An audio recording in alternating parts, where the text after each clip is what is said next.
Sí, d'una banda les recollim en una base de dades, que sistematitzem tota aquesta informació i la classifiquem per diferents criteris, però sobretot per tipologia de casos o en quins àmbits es donen. Si es dona a l'àmbit de la salut pública o de la salut privada, si es dona en l'àmbit de l'atenció a l'administració, o es dona en l'àmbit del comerç, o es dona en l'àmbit que sigui. Intentem classificar d'aquesta manera, tot això ho recollim en un informe que volem que sigui anual, que ens permeti elaborar propostes de canvi als diferents agents que quedin concernits a partir de les observacions que fem dels casos que rebem. D'aquesta manera també podem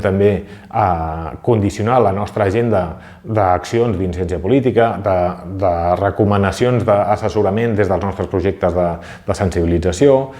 i per tant ha de ser un instrument que sigui molt útil tant per l'acció quotidiana i de projectes de l'entitat com d'incidència política de la junta directiva de la pròpia entitat també.